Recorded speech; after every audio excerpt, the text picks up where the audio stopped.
In the vast expanse of the galaxy, where countless civilizations have risen and fallen, where ancient empires span thousands of worlds, and where technology has reached heights that bend the very fabric of reality, one truth has remained constant. Humans are considered the weakest species ever to achieve spaceflight. They have no natural armor like the crystalline Zephyrians. They possess no psychic abilities like the ethereal Mindari. They cannot manipulate gravity like the massive titans of Gravos Prime. Their lifespans are laughably short compared to the millennium-living Eternals. Their technology is primitive, their weapons outdated, their ships held together with what other species mockingly call human ingenuity, a polite way of saying desperation and duct tape. For 3 centuries, humanity has existed on the fringes of galactic society, taking the jobs no one else wants, settling the worlds others deem worthless, fighting in conflicts as expendable foot soldiers for causes they barely understand. They are tolerated, pitied, sometimes even protected, like a galactic charity case that the more advanced species keep around out of obligation rather than respect.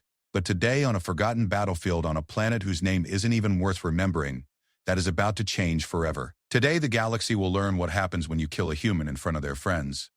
Today, they will discover that humanity's greatest weakness, their inexplicably fierce loyalty to one another, their illogical refusal to abandon their own, their stubborn insistence on fighting for lost causes, might actually be their greatest strength. And it all begins with one soldier declared dead whose heart refuses to stop beating. The plasma bolt caught Sergeant Marcus Chen square in the chest, lifting him off his feet and hurling him backward against the twisted metal remains of what had once been a supply depot. The sizzling wound cut clean through his combat vest, through flesh and bone, leaving a hole the size of a dinner plate where his heart should have been. His rifle clattered to the ground as his body crumpled like a discarded puppet. "Chen's down!"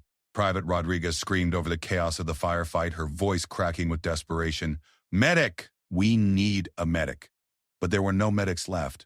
Hell, there were barely any soldiers left. The 47th Human Expeditionary Force had started this mission with 200 good men and women. Now, huddled behind the inadequate cover of collapsed buildings and overturned vehicles, 12 survivors held the line against an enemy that outnumbered them 50-1. The Kitharan hegemony had come to Sigma Dracona 7 to claim its mineral wealth, and they weren't particularly concerned about the small human mining colony that had been scratching out a living on the planet's surface for the past decade. In their minds, humans were barely a step above animals anyway. The fact that this particular group of animals had weapons and the audacity to fight back was more amusing than threatening. Lieutenant Sarah Morrison pressed herself against the concrete barrier that separated her squad from annihilation, her standard-issue pulse rifle growing hot in her hands as she laid down suppressing fire. The enemy's return fire lit up the twilight sky like a deadly fireworks display, energy beams and projectile rounds turning the air around them into a killing field. "Ammo count!" she shouted to her remaining soldiers. "2 magazines," called Corporal Thompson from behind an overturned transport. "1.5," Rodriguez replied, ejecting a spent power cell from her weapon. "Running on fumes here, Lieutenant." Private Hassan's voice carried the edge of panic that came with staring death in the face. Morrison did quick math in her head. At their current rate of fire, they had maybe 10 minutes before they were completely out of ammunition. The Kitharan forces, on the other hand, seemed to have an endless supply of everything. Their weapons were more advanced, their armor was impenetrable to most human weapons, and their tactical coordination was flawless. By every measure of military science, this fight had been over before it began. But humans had a funny way of not getting the memo when they were supposed to lose. "Listen up," Morrison's voice cut through the din of battle with the authority of someone who had led soldiers through hell more times than she cared to count. "We hold this line. Behind us are 300 civilians in that shelter, including kids who are probably scared out of their minds right now. The evac ships won't be here for another 30 minutes, and if we fold now, those people die. I don't know about you, but I didn't sign up to let kids get slaughtered on my watch."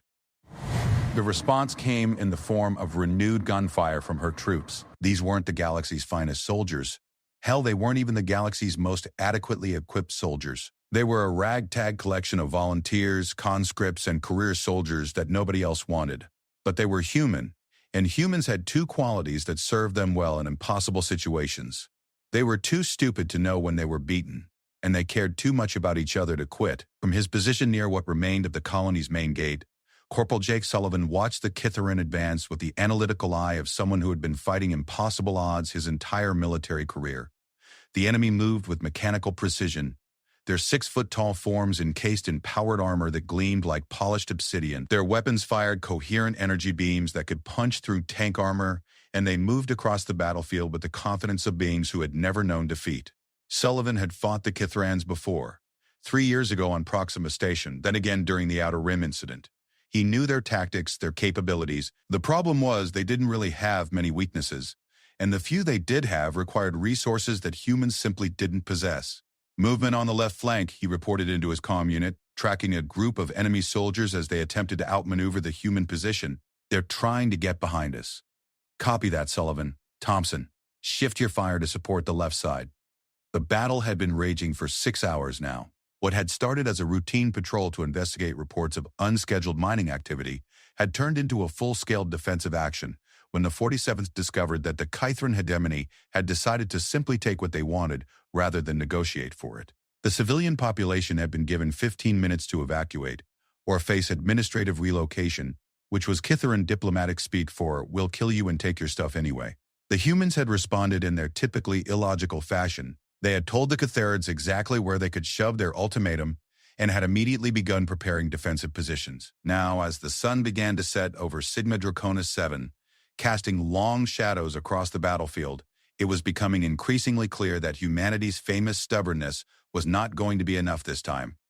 They were outgunned, outnumbered, and running out of time. That's when Rodriguez noticed something that made her blood run cold. "Lieutenant," she called, never taking her eyes off her scope. "Chen's body, it's gone." Morrison risked a glance toward where their sergeant had fallen. The twisted metal and debris were still there, along with the scorch marks from the plasma blast that had killed him. But Sergeant Marcus Chen's body had vanished. "Maybe the blast threw him further than we thought," Thompson suggested, but his voice lacked conviction. Sullivan shook his head grimly. "I've seen what Kythran plasma does to organic tissue. There shouldn't be enough left to move anywhere." The implication hung in the air like a toxic cloud. If Chen's body was missing, it meant the Kythrans had taken it. And if they had taken it, it was probably for intelligence purposes. Torture, interrogation, medical experimentation. The hegemony had a well-documented fondness for studying their enemies in ways that violated every civilized convention of war. "Bastards," Rodriguez whispered, her finger tightening on her trigger. "Those inhuman bastards." Morrison felt something cold and hard settle in her stomach. Marcus Chen had been more than just a good soldier. He had been a friend. They had served together for 4 years, survived 3 different combat deployments, and shared enough war stories to fill a book. The thought of his body being defiled by enemy scientists made her want to charge the Kythran lines with nothing but her sidearm and her fury. But she was an officer, and officers didn't get the luxury of personal vengeance when they had soldiers to command and civilians to protect. "Focus on the mission," she ordered, though her voice carried more steel than it had moments before. "We can mourn Chen when this is over." The enemy pressed their attack with renewed vigor as darkness fell. Searchlights blazed to life across the Kythran lines, turning night into day and eliminating what little advantage the humans might have gained from operating under cover of darkness. Energy weapons lit up the sky like a deadly aurora as the invaders began their final push toward the civilian shelters. Private Hassan was the next to fall, caught by a sniper's beam as he attempted to relocate to better cover. He died instantly, his body armor unable to stop a weapon designed to penetrate starship hull plating. His rifle tumbled into a crater and was immediately forgotten as the surviving humans concentrated their fire on more pressing threats. 10 survivors now. 10 humans against an army. "Rodriguez, how's our 6 looking?" Morrison called out as she slammed a fresh power cell into her rifle. "Clear for now, but I'm seeing movement in the ruins to our rear. They might be trying to box us in." "Sullivan, can you get eyes on?" The explosion cut her off mid-sentence, a massive detonation that sent shock waves through the ground and filled the air with debris. When the smoke cleared, Corporal Thompson's position had been reduced to a crater, and Thompson himself was nowhere to be found. 9 survivors. Morrison realized with growing clarity that they were not going to win this fight. They were not even going to survive it. The only question now was how long they could hold out, how many minutes they could buy for the civilians behind them, and how many Kythrans they could take with them before the inevitable end. It was funny in a dark sort of way. Humanity had spent 3 centuries proving to the galaxy that they were the weakest, most primitive species to ever achieve space travel. They had been condescended to, pitied, and dismissed by every major civilization they had encountered. They had been relegated to the worst jobs, the most dangerous assignments, the missions that nobody else wanted. And yet, when faced with extinction, they responded not with surrender or desperation, but with a calm, determined fury that would have impressed even their enemies if those enemies had possessed the capacity to understand it. "Contact front!" Rodriguez shouted. "They're making their move." The Kithaeron final assault began with an artillery barrage that turned the world into a hellscape of fire and shrapnel. Energy mortars pounded the human positions with mathematical precision while assault teams advanced under cover of the bombardment. Their movements were coordinated, professional, and absolutely overwhelming. Morrison watched them come and felt a strange sense of peace settle over her. She had done everything she could. Her soldiers had fought with honor and courage against impossible odds. Whatever happened now, they had proven that humanity was worth something, even if they were the only ones who would ever know it. She raised her rifle, sighted on the nearest Kithaeron assault trooper, and squeezed the trigger. The beam caught the enemy soldier's center mass, staggering him but failing to penetrate his armor. He returned fire immediately, his weapon painting the ruins around Morrison with deadly energy. This was how it would end, she realized. Not with glory or victory, but with a handful of humans making their last stand on a forgotten world that the galaxy would never remember. They would die here, and the Kithaeryans would continue their conquest, and nothing would change. But then something impossible happened. A figure emerged from the smoke and chaos of the battlefield, moving through the Kithaeron lines like death-given form. At first, Morrison thought it might be one of her soldiers, somehow separated from the group and fighting his way back to their position. But as the figure drew closer, moving with a fluid grace that seemed almost supernatural, she realized who it was. Sergeant Marcus Chen was alive. More than alive, he was fighting, and the Kithaeryans were dying. Morrison watched in stunned disbelief as Chen moved through the enemy formation like a force of nature. His chest still bore the gaping wound that should have killed him instantly, but he moved without any sign of pain or weakness. His hands were empty of weapons, but he didn't seem to need them. Every Kithaeron soldier he touched simply stopped functioning, their advanced armor offering no protection against whatever he had become. "What in the hell?" Rodriguez whispered, lowering her rifle as she stared at the impossible sight before them. Chen turned toward their position, and Morrison felt her blood freeze. His eyes, which had always been a warm brown, now glowed with an inner light that seemed to pulse with the rhythm of a heartbeat that should no longer exist. When he smiled at them, it was still Marcus Chen's smile. But there was something else there now, something vast and ancient and utterly inhuman. "Miss me," he called out, his voice carrying clearly across the battlefield despite the chaos surrounding them. And then the real war began. The silence that followed Chen's appearance was more unnerving than the battle had been. Across the Kithaeron lines, assault troopers who had been advancing with mechanical precision now stood frozen, their weapons lowered, their heads tilted at identical angles as if listening to something only they could hear. The artillery bombardment had stopped. The energy weapons had fallen quiet. Even the distant hum of enemy vehicles seemed muted. Lieutenant Morrison kept her rifle trained on the nearest Kithaeron soldier, a massive figure in powered armor who had been charging their position moments ago and was now standing statue still just 20 meters away. The enemy's helmet display flickered with patterns of light she had never seen before, and beneath the transparent faceplate she could see eyes that were no longer the cold yellow of a Kithaeron warrior, but something else entirely, something that pulsed with the same inner light she had seen in Chen's gaze. "Chen," she called out carefully, never taking her eyes off the motionless enemy. "What's happening to them?" Chen walked toward the human position with fluid, unhurried steps. Each footfall sent small ripples through the ground, and Morrison could swear she felt something resonating in her bones, like a tuning fork struck at the perfect frequency. The hole in his chest had not healed, but it no longer seemed to affect him. Dark fluid leaked from the wound, but it wasn't blood. It was something that seemed to absorb light rather than reflect it. "They're listening," Chen replied, his voice carrying harmonics that definitely hadn't been there before. For the first time in their species' history, they're actually listening. Rodriguez shifted nervously behind her cover, her finger hovering over her trigger. "Listening to what, Sarge?" Chen paused next to the frozen Kithaeron warrior and placed his hand against the alien's chest plate. Immediately, the soldier's armor began to change, the obsidian black surface rippling like liquid mercury before settling into patterns that hurt to look at directly. When the transformation was complete, the Kithaeron removed his helmet with slow, reverent movements. The face underneath was still recognizably Kithaeron. Angular features, pale skin, the distinctive ridge of bone that ran from forehead to crown. But the eyes were different. Instead of the cold, calculating intelligence that marked their species, there was something deeper there, something that looked almost like wonder. "To the truth of what they are," Chen answered, his glowing gaze meeting Morrison's, "what they've always been, beneath all the conquest and the pride and the fear. They're not so different from us, Sarah. They just forgot how to remember. The transformed Kitharin spoke, its voice carrying the same harmonic resonance as Chen's. But instead of the harsh, clipped tones of the hegemony's military language, it spoke in perfect English, with an accent that sounded almost human. I remember now, the alien said, looking down at its hands as if seeing them for the first time. I remember being young. I remember wondering about the stars. I remember before the doctrine, before the hegemony, before we became what we thought we had to be. It looked up at Morrison with eyes that glistened with what might have been tears.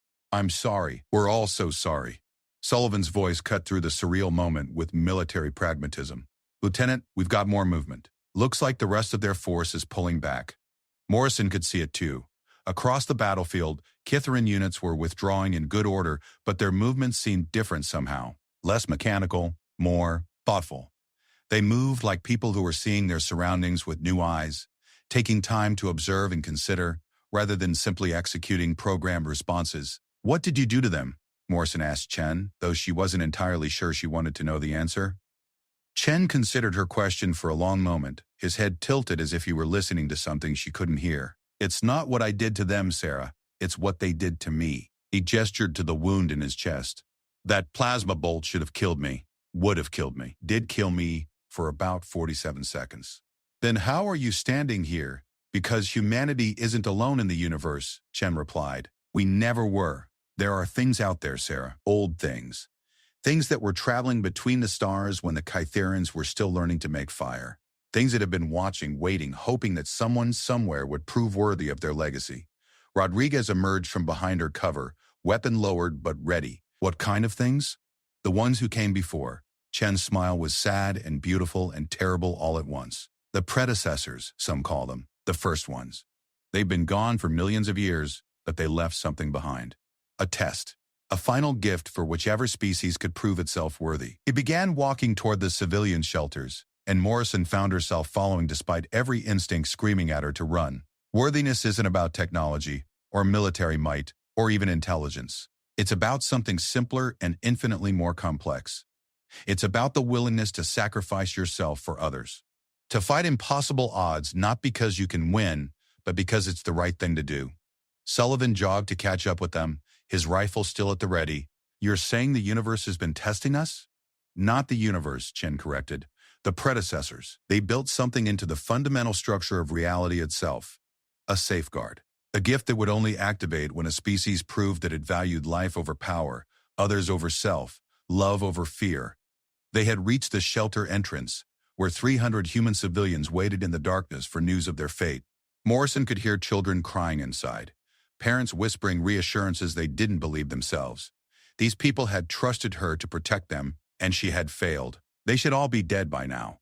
Humanity passed the test today, Chen continued. Not because we won the battle. We were losing badly, and we all knew it. But because we fought anyway. Because when faced with extinction, we chose to stand between the darkness and the innocent, even knowing it would cost us everything. The transformed Kytharin who had followed them spoke up. My people failed that test long ago. We chose efficiency over empathy, conquest over compassion. We became what we thought we needed to be to survive, and in doing so, we lost what made survival worth pursuing. Morrison felt pieces clicking into place in her mind, forming a picture that was both wonderful and terrifying. The predecessor's gift, it's what brought you back. Chen nodded. Death has no meaning when measured against true purpose. The gift awakens in those who die in service of something greater than themselves. It spreads through contact, through proximity, through shared understanding. And once awakened, it can awaken others. That's why the Kytharans stopped fighting, Rodriguez realized. You're changing them. Not changing, the Kytharan corrected, remembering. Your sergeant showed us what we used to be, before we forgot how to feel wonder, before we convinced ourselves that strength meant the absence of empathy. Sullivan looked skeptical. So what now? You wave your magic space wand, and everything becomes sunshine and rainbows? Chen's expression grew serious. Nothing that simple. The gift doesn't solve problems. It just gives us the tools to solve them ourselves. The Kytharans will need time to rediscover who they really are beneath what they've become. Humanity will need time to understand what we've inherited. And the galaxy, he paused, looking up at the stars beginning to appear in the darkening sky. The galaxy is about to learn that the rules have changed. Morrison tried to process what she was hearing. You're talking about fundamentally altering the balance of power in known space.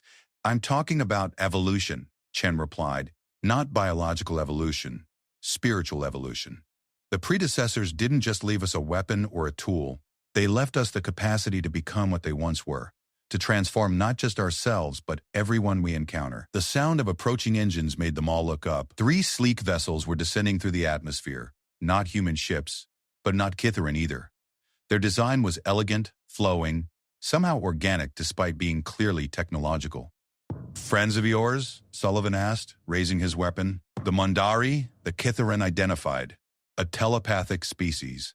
They must have detected the awakening.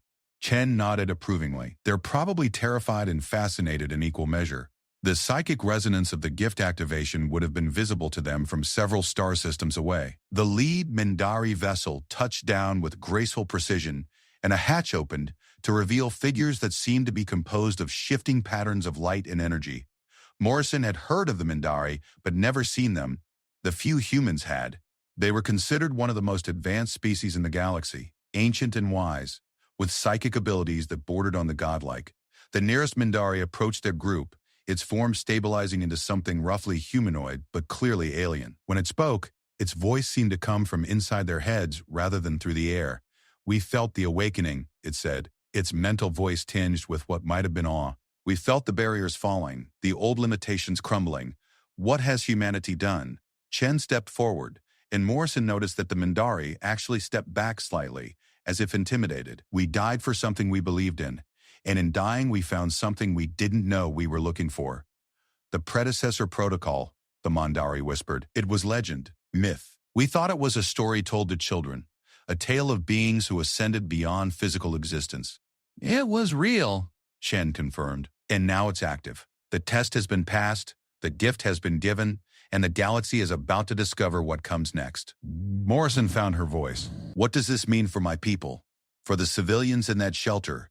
Chen's smile was warm and reassuring, despite the otherworldly light in his eyes. It means they're safe, Sarah. It means they'll always be safe. The gift spreads through compassion, through connection, through the simple act of caring about others.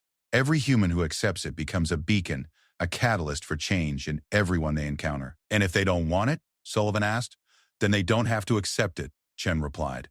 Free will is sacred. The gift can only be received, never imposed. But I think most people, when they understand what's being offered, will choose hope over fear. The Mondari's form shimmered with agitation.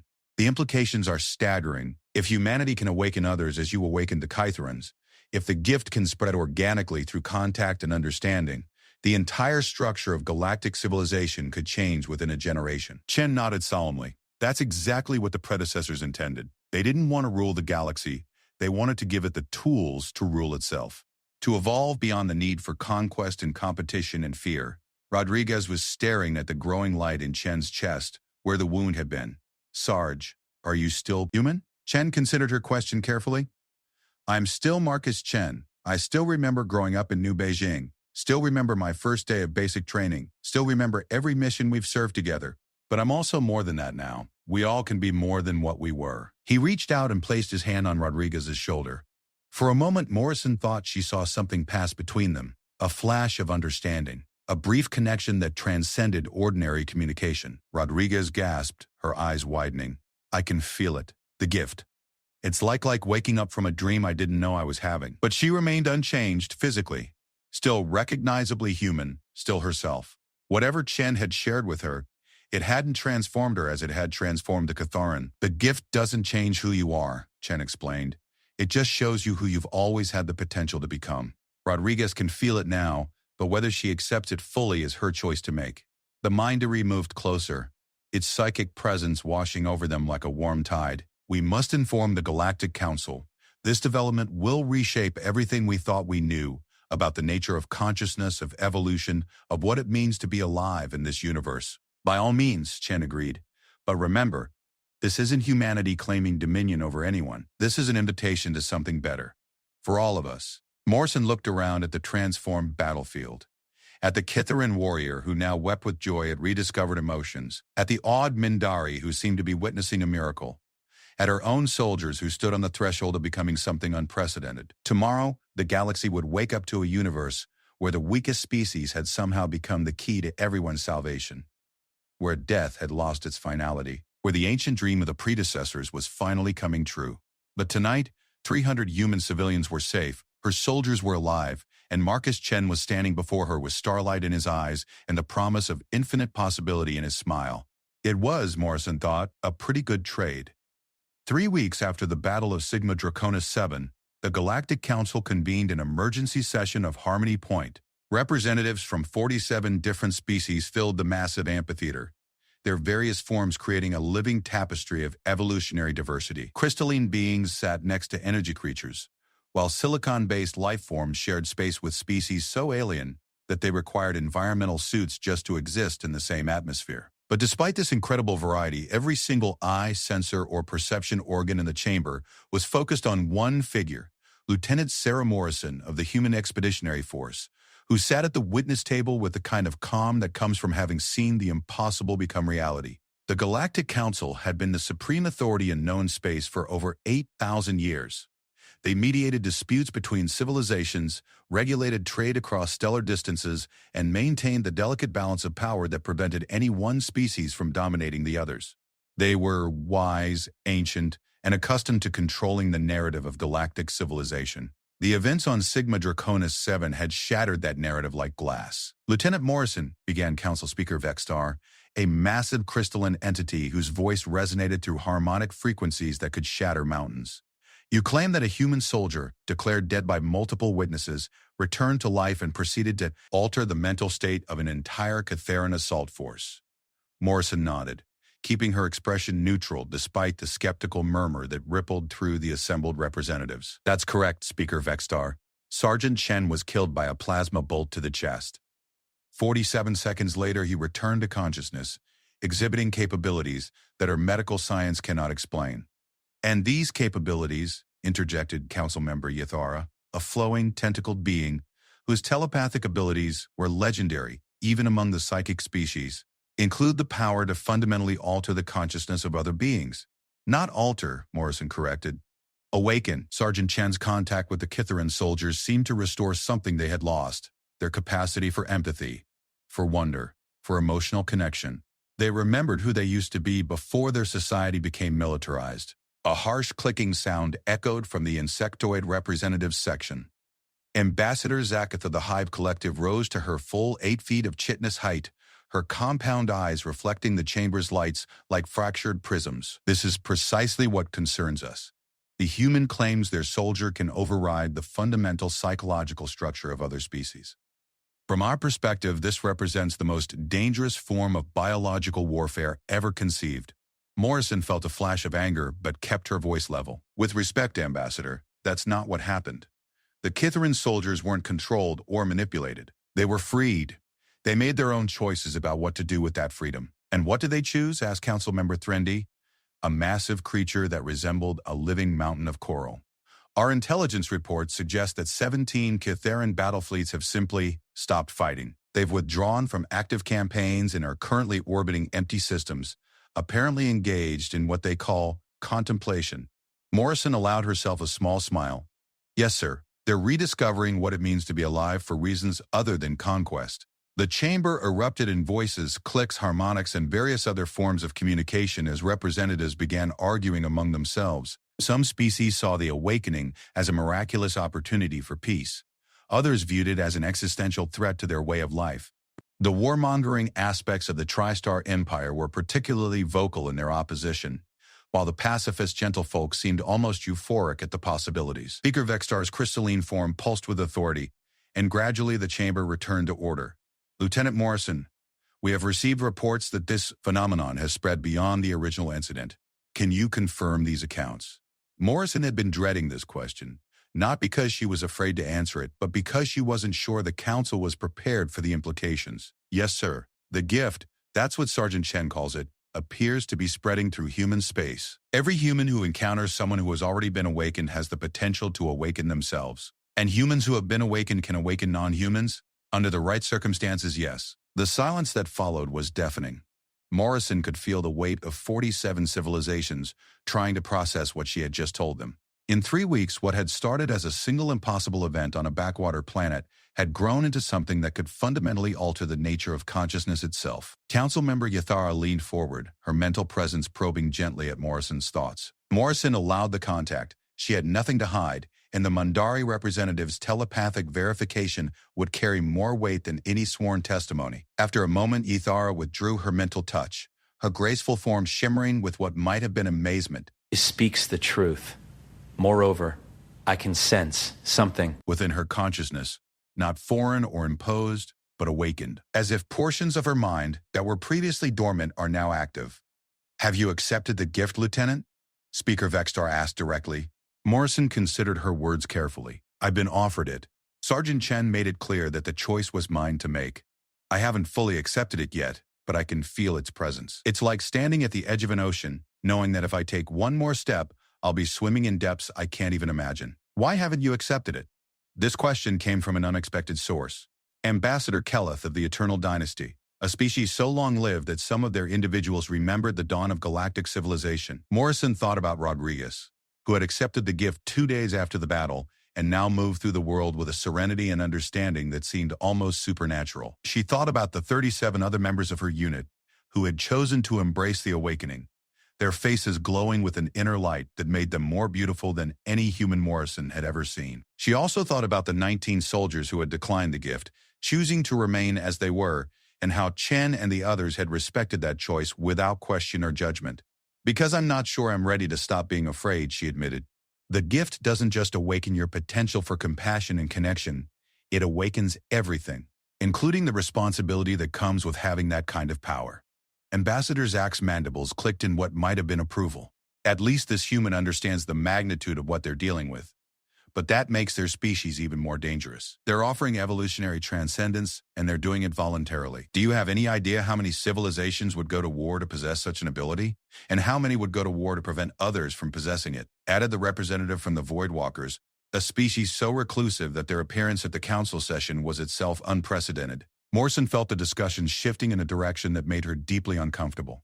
Speaker Vextar, if I may address the council's concerns directly. Proceed, Lieutenant. Morrison stood, her uniform crisp despite the weeks of travel and testimony.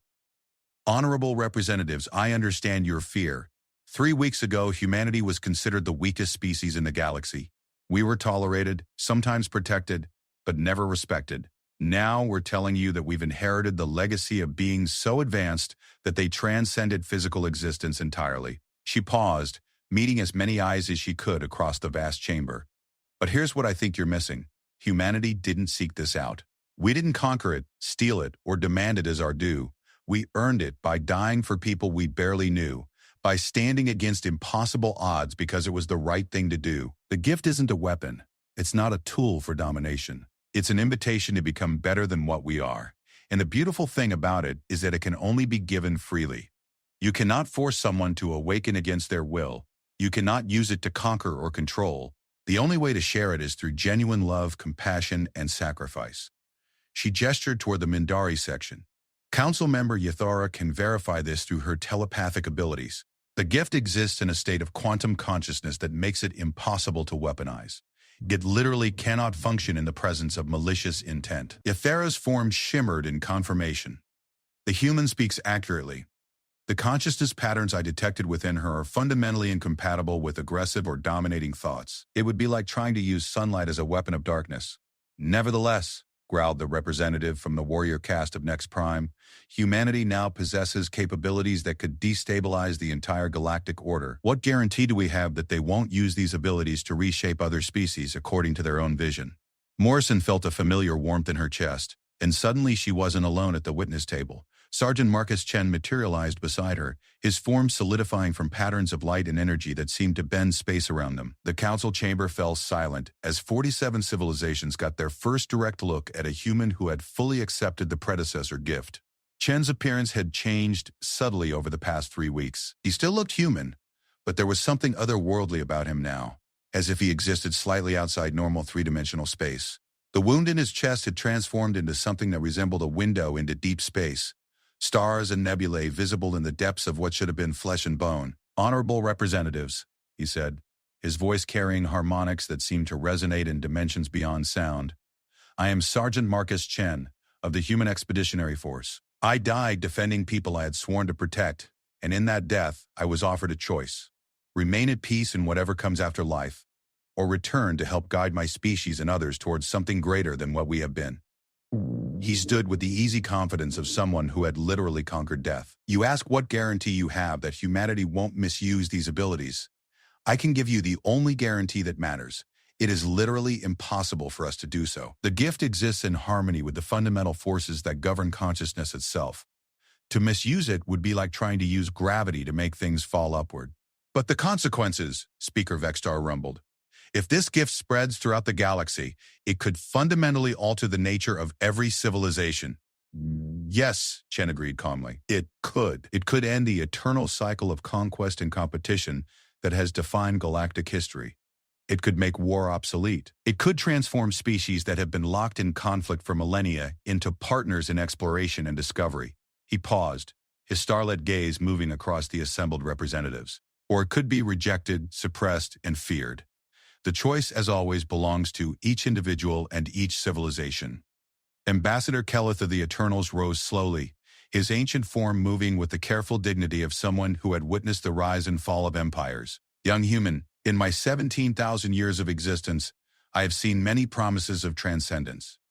They all end in disappointment, corruption, or tragedy. Chen inclined his head respectfully. Ambassador Kelleth, your wisdom is legendary throughout the galaxy, but with respect, you've never seen anything like this before. The predecessors didn't just leave us a gift. They left us a responsibility. We cannot force awakening on others, but we also cannot deny it to those who genuinely seek it. And what of those who don't seek it? This question came from the Isolationist Compact, a coalition of species that had spent millennia avoiding contact with the greater galactic community.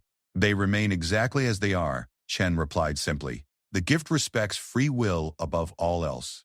A species that chooses to remain unchanged will never be forced to evolve. But neither can they prevent others from making different choices. Morrison watched the council representatives process this information. Some with hope, others with fear, and a few with what might have been desperate calculation. She realized that they were witnessing the birth of a new age. And like all births, it was messy, uncertain, and beautiful. The council will recess to consider these revelations, Speaker Vextar announced. We will reconvene in 72 hours to announce our decision regarding humanity's new status within galactic civilization. As the representatives filed out of the chamber, Morrison noticed that several of them stopped to stare at Chen, with expressions ranging from wonder to terror. The Mindari delegation lingered, their telepathic forms practically vibrating with curiosity. Sergeant, Morrison said quietly as the chamber emptied, what happens if they decide we're too dangerous to be allowed to exist? Chen's smile was sad and knowing. Then they'll learn that the gift protects those who carry it, not through violence or force, but through understanding. Anyone who tries to harm an awakened being will find themselves face to face with their own capacity for compassion. Even if they don't want to be, especially if they don't want to be, Chen replied. The predecessors were very thorough in their design. They wanted to ensure that their gift could never be used as a weapon, but they also wanted to make sure it couldn't be destroyed by those who fear change. Morrison looked around the empty council chamber, imagining the debates that would rage in the coming days. We're really going to change everything, aren't we? We already have, Chen said softly. The question now is whether the galaxy will embrace that change or fight against it. But either way, there's no going back. The age of the predecessors has begun again, and this time, it's not going to end with transcendence and departure. What's it going to end with? Chen's expression became radiant with possibility, with a galaxy full of awakened beings working together to explore mysteries we can't even imagine yet, with civilizations that measure success not by what they can conquer, but by what they can discover, with a universe where death is not an ending, but simply another beginning. He gestured toward the stars visible through the chamber's great window. With everything, Sarah, everything we've ever dreamed of, and more than we've ever dared to hope for. Morrison felt the gift stirring in her chest, responding to Chen's words with warmth and light and infinite potential. For the first time since the battle, she found herself genuinely considering what it would mean to take that final step, to accept the transformation completely. Tomorrow, the Council would render their judgment on humanity's role in the galaxy's future. But tonight she stood in a chamber that had witnessed the birth of legends, next to a man who had conquered death itself, feeling the first stirrings of a destiny that could reshape the very nature of what it meant to be alive. It was, she thought, going to be interesting. The council's decision came not in 72 hours, but in 72 minutes. Lieutenant Morrison was still in her assigned quarters on Harmony Point when the emergency klaxons began wailing throughout the station. She rushed to her viewport and felt her blood turn to ice water. The space around the neutral station was filling with warships, hundreds of them, representing at least a dozen different species, all with weapons powered and targeting systems active. Her comm unit crackled to life with Chen's voice, though she could see he wasn't using any technology to reach her. His words seemed to come from the very air around her. "Sarah, we need you in council chambers immediately. Things have gone sideways." Morrison grabbed her sidearm and ran through corridors filled with panicking diplomats and station security. When she reached the council chambers, she found a scene that defied belief. The representatives weren't debating anymore. They were screaming at each other in 47 different languages, while their respective battle fleets postured for war outside. Chen stood in the center of the chaos, completely calm, his form flickering between solid matter and something that looked like organized starlight. Around him, space itself seemed to bend slightly, creating a zone of absolute tranquility in the middle of galactic hysteria. "What happened?" Morrison demanded as she approached. "Fear," Chen replied simply. "Pure, undiluted terror at the thought of change. Half the council wants to contain humanity immediately. The other half wants to form alliances with us before their enemies do. A few of the more aggressive species have decided that the only solution is to eliminate us entirely before the gift can spread further." Morrison looked at the assembled representatives, noting the way they kept their distance from Chen while simultaneously being unable to stop staring at him. "And the war fleets outside?" "Insurance policies," came a new voice. Ambassador Zaktith approached them, her chitinous exoskeleton showing stress fractures that indicated extreme agitation. "My people brought 17 hive ships. The warrior caste of Next Prime has 34 dreadnoughts. The Void Walkers emerged from whatever dimension they usually hide in with ships that our sensors can't even properly detect." She paused, mandibles clicking nervously. "And humanity? How many ships did your species bring to this confrontation?" Morrison felt her stomach drop. "None. We don't have a battle fleet. Our entire military consists of maybe 200 ships total, scattered across human space on patrol duty." "Exactly," Zach said grimly, "which is why half the council sees this as the perfect opportunity to solve the human problem before it gets out of hand." Chen's expression didn't change, but Morrison noticed that the starlight visible through his chest wound began to pulse more rapidly. "They're welcome to try, but they should understand what they're actually declaring war against." Speaker Vextar's crystalline form rang like a struck bell as he called for order. Gradually, the chaos subsided enough for normal communication to resume. "The council has reached a preliminary decision," Vextar announced, his harmonic voice cutting through the remaining chatter. "By a vote of 26 to 21, we have determined that the human phenomenon represents an unacceptable threat to galactic stability." Morrison felt the bottom drop out of her world. "Speaker Vextar, surely the Council isn't suggesting, the Council hereby orders the immediate quarantine of all human space," Vextar continued remorselessly. "No human vessels will be permitted to leave their designated systems. No contact with humans will be allowed until such time as this gift can be properly studied and contained." "And if humanity refuses to accept quarantine?" Chen asked, his voice carrying no trace of anger or fear. "Then humanity will be considered a rogue civilization and dealt with accordingly," growled the representative from Next Prime, his warrior's pride evident in every syllable. The chamber fell silent as the implications sank in. Morrison realized she was witnessing the moment when galactic civilization chose fear over hope, control over freedom, the familiar darkness over unknown light. Chen sighed deeply, a sound that somehow conveyed millennia of sadness. "I was hoping it wouldn't come to this." "Come to what?" Morrison asked. Chen turned to face the assembled council, and as he did, his form began to change. The human appearance he had maintained fell away like a discarded costume, revealing something that was still recognizably Marcus Chen, but was now clearly far more than merely human.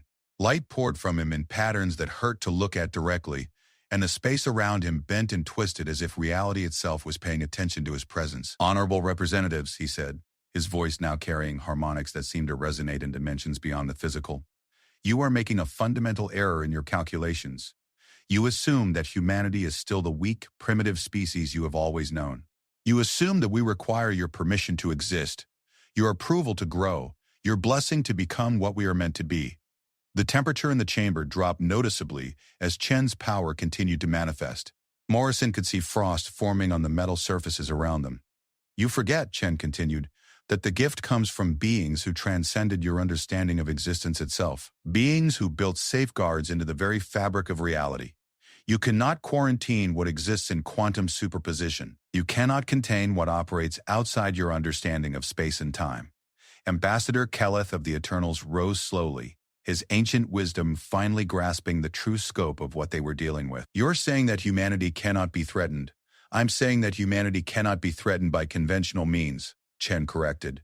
"Your warships, your weapons, your armies, they're designed to fight enemies that exist in three-dimensional space and linear time. We exist in both more and less than that now."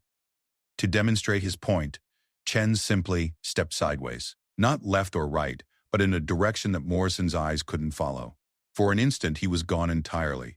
Then he was standing behind the next prime representative, having somehow moved through space without crossing the distance in between. "Your dreadnoughts could fire on Earth for 1,000 years, Chen said conversationally, "and never hit anything more substantial than shadows and echoes." The next prime warrior spun around, his massive form bristling with concealed weapons. "Are you threatening us, human?" "Quite the opposite," Chen replied, stepping sideways again and reappearing at Morrison's side. "I'm explaining why threats are pointless. The predecessors designed the gift to be unassailable by force. You literally cannot fight us because we no longer exist in a way that allows for conventional conflict. But we can still choose not to accept your gift," Speaker Vextar pointed out. "Absolutely. And we will respect that choice completely. But you cannot prevent others from making different decisions." Morrison was beginning to understand the true scope of the revolution that had begun on Sigma Draconis 7.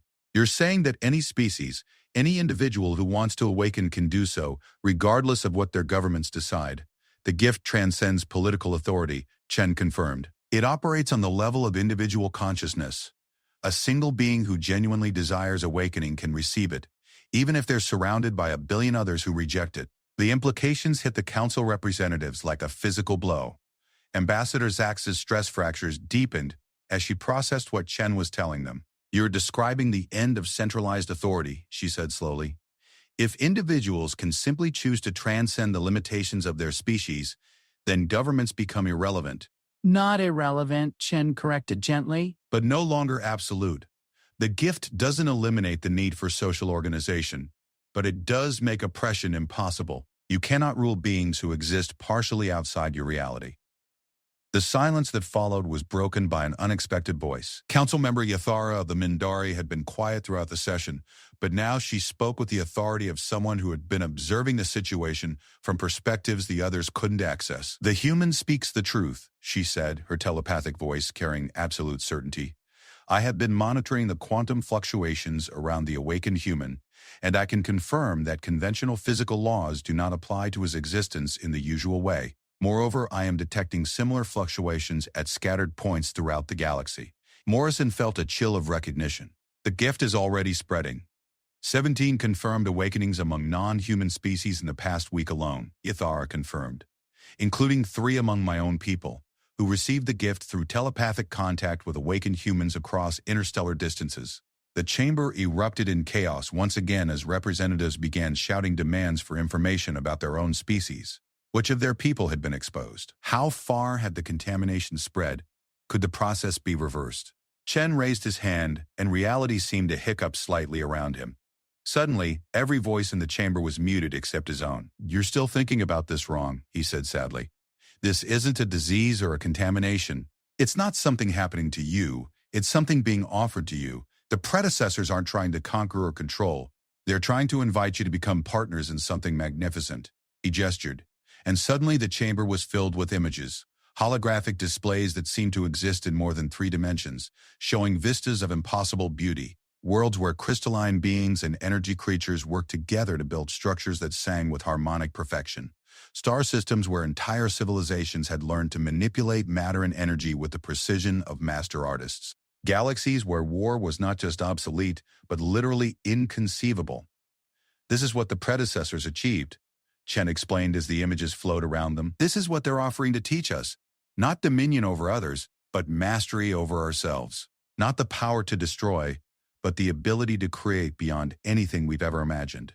Morrison watched the faces of the council representatives as they absorbed the vision Chen was showing them. Some looked hopeful, others terrified, but all of them looked profoundly changed by what they were seeing. "And if we refuse?" asked the representative from the isolationist compact. "Then you remain exactly as you are," Chen replied, "free to continue the cycles of conflict and competition that have defined galactic civilization for millennia. Free to live and die within the limitations you've always known. The predecessors will not force transcendence on anyone, but others will be free to accept it," Ambassador Kelleth observed. Yes. Morrison realized that they were witnessing the moment when galactic civilization reached a crossroads. The old order, based on hierarchy and conflict and the assumption that power came from the ability to dominate others, was being confronted with something entirely new, the possibility of evolution beyond the need for such limitations. Some species would embrace the gift, others would reject it. A few might try to suppress it, but the choice was no longer in the hands of governments or councils or military leaders. The choice belonged to every individual consciousness in the galaxy. "The vote to quarantine humanity is hereby withdrawn," Speaker Vexter announced suddenly, his crystalline form ringing with what might have been relief. "It is clear that such an action would be both impossible to enforce and irrelevant to the larger situation." "So what happens now?" Morrison asked. Chen's form began to stabilize back into something recognizably human, though the starlight in his chest continued to pulse with steady rhythm. "Now we wait and see who chooses to wake up. We offer guidance to those who want it. We respect the decisions of those who don't, and we begin the long work of building a galaxy where every being can reach their full potential." He looked around the chamber, meeting the gaze of every representative. "The age of the predecessors has begun again, not through conquest or coercion, but through invitation and example. And this time, it's not going to end with transcendence and departure." "What's it going to end with?" Speaker Vextar asked. Chen's smile was radiant with infinite possibility, with the transformation of every willing consciousness in the universe into something beautiful beyond imagination, with the end of death as we understand it, and the beginning of existence as we've never dared to dream it. Outside the station, the assembled war fleets began to stand down, their weapons powering down as their crews contemplated a universe where force was no longer the ultimate arbiter of disputes. Inside the chamber, Morrison felt the gift stirring in her chest with increasing intensity, responding to Chen's words and the proximity of awakened consciousness. For the first time, she began to seriously consider what it would mean to take that final step. Tomorrow, the galaxy would begin its transformation. But tonight, she stood at the threshold of becoming something more than human, feeling the weight of a choice that would echo across eternity. The age of awakening had begun. 6 months later, Lieutenant Sarah Morrison stood on the observation deck of New Harmony Station, watching the most beautiful sight in the known galaxy, a Kitharan construction fleet working alongside human engineers to build something that had never existed before, a city in space designed not for conquest or commerce, but for pure wonder. The structure taking shape in the void defied every convention of engineering Morrison had ever known. Flowing organic curves intersected with precise geometric patterns, while sections that seemed to be made of crystallized music rotated slowly around cores of contained starlight. It was simultaneously a work of art, a scientific research facility, and a living ecosystem that could support thousands of different life forms. "Hard to believe it's only been 6 months, said a familiar voice behind her. Morrison turned to find Chen approaching, though his appearance had continued to evolve since their confrontation with the Galactic Council. He still looked human, but there was something ethereal about him now, as if he existed in multiple dimensions simultaneously. "Sometimes it feels like yesterday," Morrison replied. "Sometimes it feels like a lifetime." Chen joined her at the viewport, and together they watched as a Mindari energy being guided, a section of living crystal into perfect alignment with a human-designed habitat module. The two pieces merged seamlessly, creating something greater than the sum of their parts. "Any regrets?" Chen asked softly. Morrison considered the question as she had many times over the past months. 3 days after the council session, she had finally accepted the gift completely. The transformation had been indescribable. Not painful exactly, but overwhelming in its scope. It was like discovering that she had been living her entire life with most of her senses switched off, and suddenly being able to perceive dimensions of reality that had always been there but had remained invisible. She could feel the consciousness of every awakened being within several light years. She could manipulate matter at the quantum level with focused thought.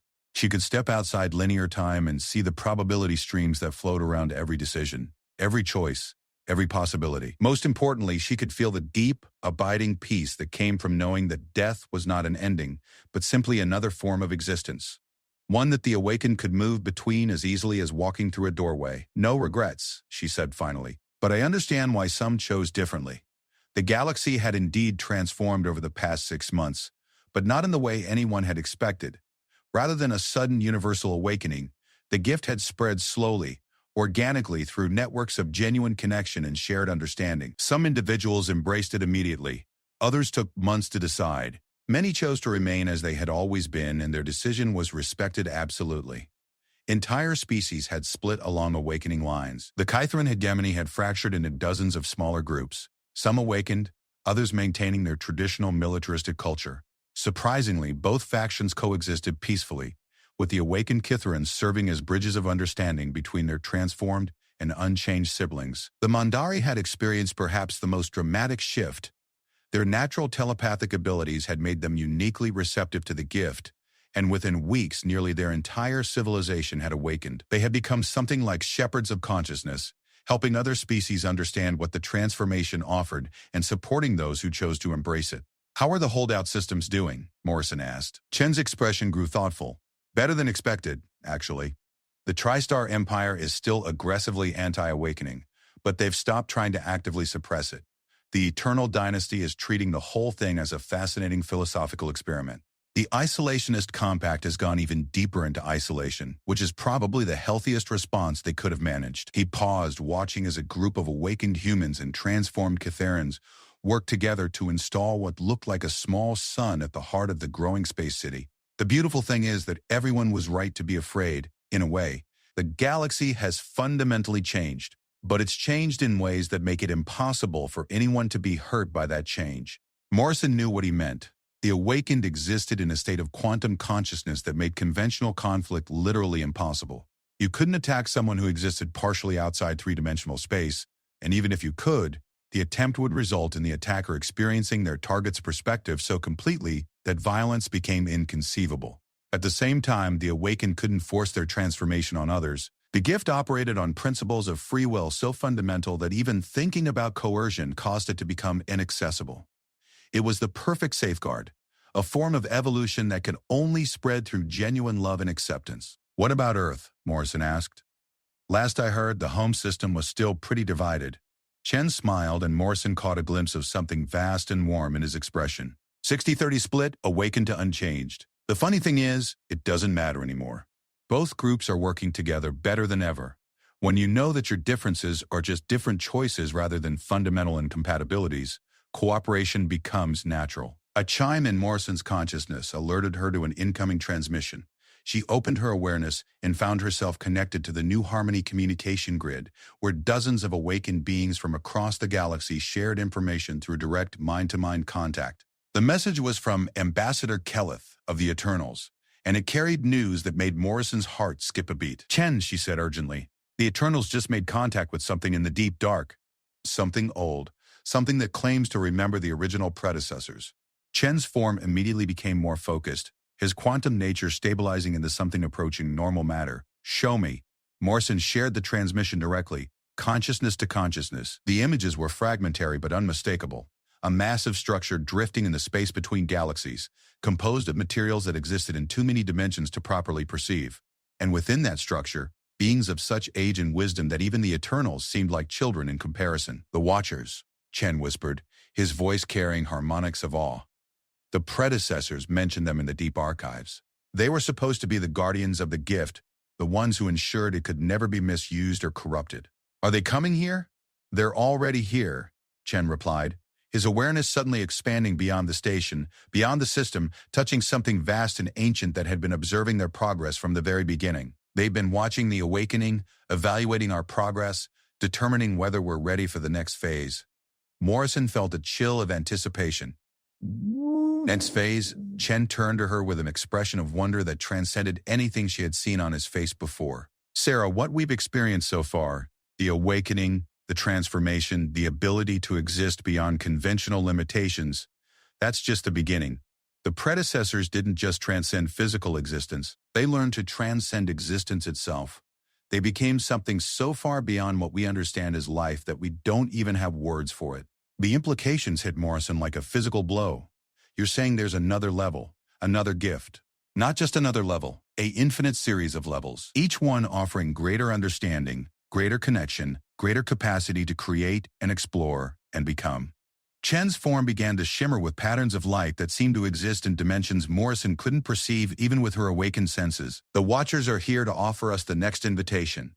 Around them, the space station suddenly filled with a presence so vast and ancient that it made even the awakened consciousness feel small by comparison. But rather than fear or intimidation, Morrison felt an overwhelming sense of welcome, of coming home to a family she hadn't known she was part of. The Watchers spoke without words, their communication bypassing language entirely and addressing the deepest levels of consciousness directly. What they offered was not just personal transformation, but the opportunity to help shepherd the awakening of entire galaxies, to become partners in a work of creation that spanned dimensions beyond counting. The test continues, they seem to say. Each level of awakening brings new responsibilities, new choices, new opportunities to prove worthy of the next gift. Humanity has done well with the first awakening. Are you prepared to help others reach the same threshold? Are you ready to become teachers of transcendence? Morrison looked around the observation deck, which was now filled with awakened beings from across known space, all receiving the same invitation, all facing the same choice. She saw wonder in their faces, and hope, and a determination that transcended species lines. Through the viewport, she could see the space city taking shape, a symbol of what different forms of consciousness could accomplish when they worked together in harmony. And beyond that, she could sense the presence of billions of awakened beings throughout the galaxy, each one a beacon of possibility in the darkness. What do you think? Chen asked softly. Morrison thought about Sergeant Marcus Chen dying on a battlefield to protect people he barely knew. She thought about the moment when human stubbornness and illogical love for others had caught the attention of beings beyond imagination. She thought about a species that had been considered the weakest in the galaxy, accidentally becoming the key to everyone's salvation. I think, she said with a smile, that carried the light of infinite possibility, that humanity has never been very good at turning down impossible challenges. Chen laughed, a sound that harmonized with frequencies beyond human hearing. Then let's go teach the universe what it means to be truly alive. Together, they stepped forward into the presence of the Watchers, ready to accept whatever gift might be offered next. Behind them, the awakened beings of dozens of species followed, united not by fear or necessity, but by curiosity and hope, and the simple desire to become more than they had ever imagined possible. The age of awakening was ending. The age of transcendence was about to begin, and somewhere in the deep dark, ancient beings who had been waiting for millions of years finally allowed themselves to feel something they had thought lost forever, the joy of watching their children take their first steps toward the infinite.